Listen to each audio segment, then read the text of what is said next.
Hi, welcome to the Xterra files, and today I wanted to talk to you about some of the issues that I had when I put on my hitch and the wiring for the hitch. So I have a little story.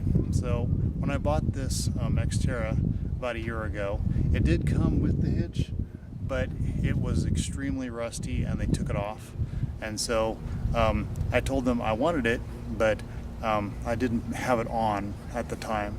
And so what I decided to do, I figured eventually I'll probably, I might buy a trailer or buy something. So eventually this, just a little while ago, we decided we're gonna get a pop-up. So I thought, well, I better get the hitch all set. So I took it somewhere. I had it powder coated. And it looks much better. But unfortunately, when I brought and stored my hitch, I lost the bolts. So I had to go to a place that deals with hitches and that kind of stuff, and they found some new bolts for me, which is probably better anyway. Got some nice new Class 8 bolts. That got all up there. So that wasn't too bad. Definitely would recommend that if you decide to do that, that have at least a friend help out. I've seen people do it, with the jack and stuff, but I was just not able to do that. So it's a little easier to do it with at least two people. But not too many issues there. Got that all up and going, and so then the next part is the wiring part, and that part was the big issue. So when I went and I bought the trailer hitch bolts, I also bought it's the little part that holds the wiring and the plug harness wiring. And so what I originally bought was this. You can see here it went like this. So the story is that this part, and I'll show you, doesn't fit on here because this cuff is too big. Alright, so I was going to show you how this fits, or how it doesn't fit. So it's supposed to go over here like this,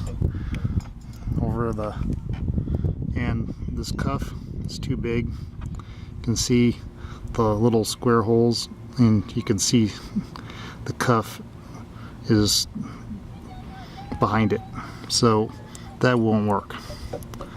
For whatever reason, this cuff is bigger than a normal one. So I thought, alright, I'd come over here and I'd put it here, but obviously that would cause a couple problems.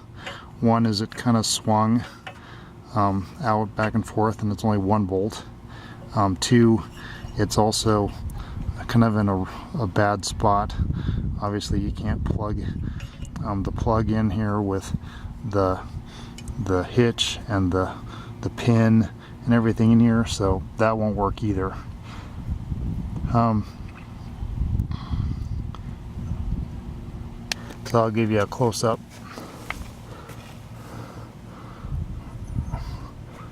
So that's just a 2 1/4 or 2 1/8 inch hole is what I had to do there. So that was the first problem. So I decided, alright, well, I will just cut it apart, and then I would go and I would just take this part, and I was going to bolt it to the bottom of the bumper. And I thought, well, it's not too bad. Bolt it right here, and that wasn't too bad. But at the time, this was still a circle, and what I found out is that I bought my the wiring harness part from the Xterra, or from Nissan, instead of from like e-trailer. And so the difference is that the ones from Nissan, they actually don't fit into this area here unless you have, it's designed to go into this U shape. So I cut it, I dremeled it all down, got it all nice, and it was able to go up in here, and that worked. I thought, all right. And then I kind of decided, well, I do a little bit of off-roading, and I didn't have a very sharp drill bit at the time, and so I was having issue just going through the bumper to put this up there. I'm like, maybe I won't use this. So I ended up kind of wasting my money on this, and I decided, well, I think I'm going to do what I've seen done online, and I've seen my friend do, and that is where you cut a hole in the bumper and then just install this right into the bumper. And I like it much better. It's out of the way. It's not hanging down. I think it looks pretty nice, and it's just much better than anything hanging down. I know the E-trailer, they sell one that goes down here, and so it hangs down below. And if you're not doing any four-wheeling or anything like that, it's probably a little easier and a better design. It gets on here really, really easily.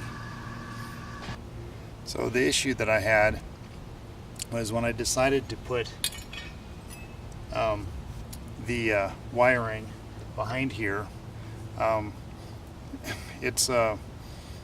You still have to Dremel all of the plastic off that normally makes it so it holds into this kind of U-shaped thing, because you still can't fit it into the hole, even though it's a bigger hole than this. It was a 2 1/8 inch hole that I believe that I bought, and when I drilled it, and I still had to try to slide it in, because the one that you buy, the wiring that you buy from the Nissan dealership is not really designed to be able to do this way. I mean, you can do it, you just have to Dremel out all the plastic around it. I think the ones from E-trailer definitely probably are designed a little more easily, so they just are smaller, so you just can pop it into a hole, in this kind of hole or this kind of hole. Probably be a little easier than buying the one from Nissan, but happened that Nissan was just a little bit cheaper. I know, surprising actually, that Nissan was actually the dealership was actually cheaper than somebody else. Pretty rare, but that's the way it happened to go, so that's what I bought. But anyway, so I Dremeled all the plastic off around this back part, and then I was able to slide it in and get it to bolt in. It worked out pretty well. I think it looks still pretty nice. Just a little more labor intensive is all. So that's all I wanted to cover today for installing wiring and the hitch stuff. If you have any questions, or you have anything else that you'd like me to go over, please put in the comments below.